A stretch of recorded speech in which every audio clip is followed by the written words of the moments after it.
Hello, everyone. We are here with d00mbr0s from 100 Thieves coming in after their game today against G2. Firstly, I know that it was a bit of a tough loss, but I would like to start off on a positive here, which is the kind of growth that your team has shown throughout this stage in terms of not just individual mechanics, but also kind of just leaning into the meta and being able to perform at a high level in your group to be able to qualify for playoffs after how rough the start was. So I kind of wanted to ask what were the major things that you guys worked on fixing to be able to make it this far, and what do you think are the biggest problems that you have as a team? You can be as general or as specific as you like. Yeah, I mean, it's always a lot of issues in teams, right? It goes from match to match basis, and different like issues to fix, and then you might fix some issues, and some old issues comes back, and vice versa.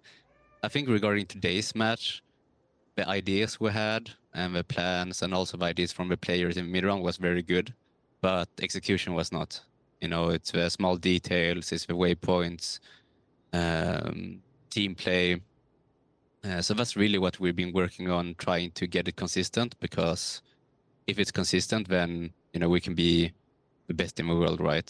So yeah, I think that was the problem today, and I think we have to go back and you know sharpen up the waypoints, the small details. It will be good because the ideas are there, and the players are actually reading the game really good and have a high like game understanding, which is one of them important things, right? 100%. And I think that especially with the game changing so much from tournament to tournament, I think everyone is just kind of trying to play catch up and figure out the meta. So in terms of figuring out the meta post, kickoff and Santiago, what kind of work did you guys have to put in? A lot, honestly. I think, like in our team, we test a lot of comps and we play a lot of different stuff. Um, I think mostly for us, right, it's about sure the meta is one thing and the balance is one thing, but it's also about what makes sense for the team, what makes sense for the players on a map to map basis. What do we want to achieve? Because like the meta is one thing, but we like to look at it more specific on what you want to do. But we landed, I think, on a good way, right? We're playing the double duelist, and we're playing Peter on Asuna on the Phoenix, the Race, and team on the Neon now, which is nice, but doesn't mean that we'll always play that. Like we have more comms, we have more ideas, and I think that's important for a team. You shouldn't always just see what is the meta, let's copy it, right? You're trying to find your own way on how you navigate it, and try to innovate. So that's kind of what we're always trying to do. But sometimes it just becomes the meta, right? Which is unfortunate because it's fun to play something different. It's very hard to anti Neon with the judge, yeah. What do you do? Very true, very true. Yeah, but I think with the next, what do you think about the new patch? I don't know if you had a chance to check out the nerfs to the agents and the shotgun. Do you think her pick rate's gonna go down? Do you think that other duelists are gonna come into the slot?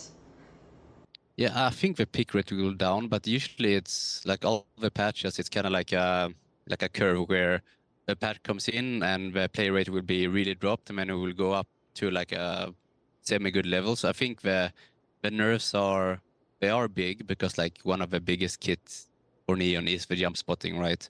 Like walling up, jump spotting, seeing where the enemy is, all this stuff. But I still think she can have some value on some maps because she still has a wall, a good ult, a good stun. She can still run, right? Just not jump. Can still slide. So I think it's healthy for the game, but I think it invites more of a traditional duelist, right? To get race, stuff like this. And for me, an old man, it's nice to see. It's nice to see some of the more like old school characters come in. And the game feels a little bit more, not slow pace, but I kind of grown tired of neon sliding with touch. I think it's, yeah, not I fun. completely understand as a ranked player. That's all I want to say. But to be fair, I have become that problem. I'm kind of sad she's gone because I became the neon with the judge. So yeah, like, I guess when you can't Lucky. win, you just join them. Anyways, back to 100 Thieves. I think one of the things that Cryo told me when I got to talk to him a couple of weeks ago was about confidence. And I think one of the things that he said that really stuck with me was about how as a team or individually, but also as a team, confidence is something that they really struggle with ahead of games. So, do you think that is something that was also a problem today, or was it just G2 doing G2 things? No, I think it was twofold. I think that it's always a mix of like 20 different things that in the end makes you lose or win, Mm-hmm. right? Fair. But I think the confidence in ourselves and actually the players believing that we're really good because they are is something I think almost every team struggles with. And you can only really get over that hump once you qualify for something big or you win against, a really good team, right? Um, confidence is gained through results usually. Like you can try to like boost confidence as much as you can in scrims and stuff like this, but in the end, you need to, get over a hump, get a big win, to gain it. With that said, I think we're getting more and more confident. Even after today, I think we know that we can play better. Um, so yeah, that's all I have to say. I think, you know, it's a common issue, but I think every team struggles with it, unless you're like the world champions, right? I think even NRG sometimes struggles with confidence, to be fair. Out of curiosity, though, talking about NRG, I wanted your opinion in particular. What do you think about the NA ecosystem or America's ecosystem importing a lot of EMEA coaches over the last few years? As one yourself. Well, honestly, I think it's good. I think we have a lot of talent in the coaching like sphere in EMEA. Mm-hmm. And I think here in NA we have a lot of talent with players, and also because everyone is speaking in their native tongue, everything is just faster, faster, faster, right? Mm-hmm. So I think it's a good mix on bringing that like structure and discipline that we're used to into this ecosystem. And with that said, it's like when I got the call to join 100 Thieves, I was so happy to have MBS as my head coach. Mm-hmm.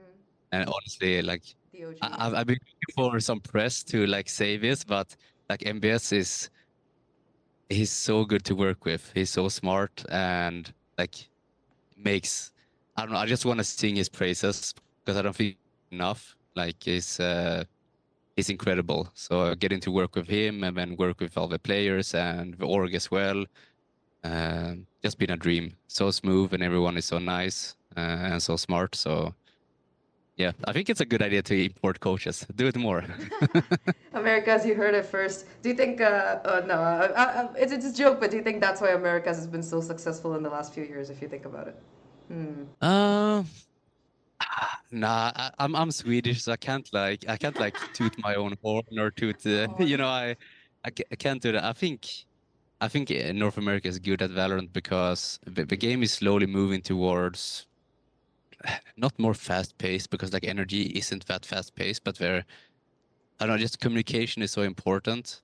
Um, I think when you speak your native tongue, you have a little bit of an advantage, not too much to be honest, but a little bit. Mm. I think that might be a factor, but Speed of let's say it's the comms. coaches. Yeah, but let's say it's the coaches. It's all it's European coaches. I mean, to be fair, on just your coaching roster, you've already got like a champions winner and masters winner right here. So, why not? Yeah, yeah. Yeah. Your next game is going to be up against Loud. So, what do you think about them so far at this stage? And what do you think they are going to be in terms of a challenge? Like, what is the biggest challenge they're going to present to your team?